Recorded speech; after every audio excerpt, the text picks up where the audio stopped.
Bir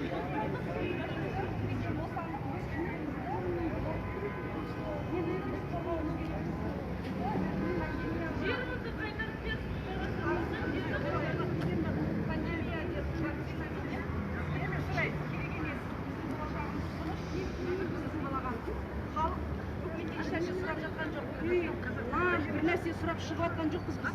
Біз тек қана өз құқығымызды қорғап шығып жатырмыз. Бала шағамыздың болашағы үшін шығып жатырмыз. Шит керек емес, вакцина керек емес, адамның өз құқығына берілу керек. Біз соны талап етеміз. Бостандық берсін, біз шаршадық, құлдықта отырып.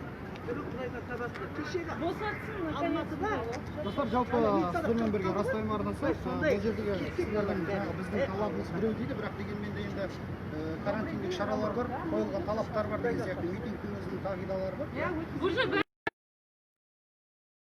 шаршады, уже таңертең кешке болады. Бейбіт шеруге шақырған, кешенімізге рұқсат берді деген қағазды видеолар фактілер бар, олар бізге мәжбүрлі вакцинация солай шақырып алып, енді тағы да адамдарға автобуспен алып, жаңа ғана мен таксиден түстім, ана жерде таксиден түстім, үш автобуске алып кетіп.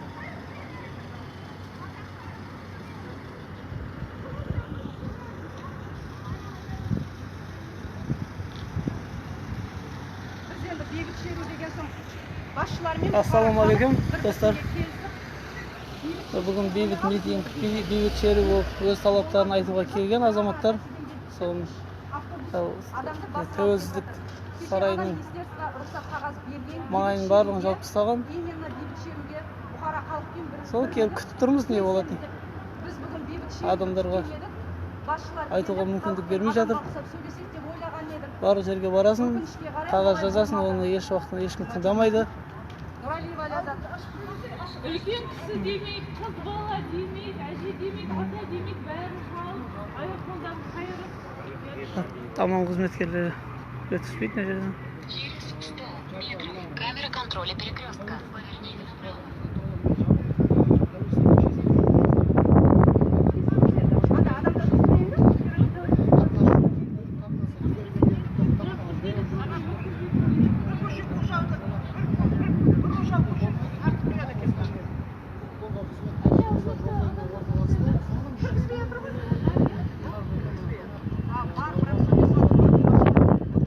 Осы жағдай ешқандай өзгеріс жоқ бұрынғыдан. Мен тікелей эфирді сөндіремін. Телефон қуаты азалған өзі. Қуаттағышымды ұмытып кетіппін үйде.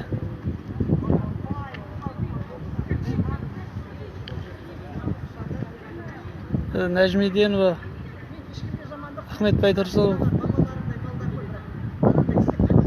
Қошқарбаева көшелердің барлығын 4-5 осы жерден осыға дейін көлік жүргісі, көлік құралдары тоқтаған.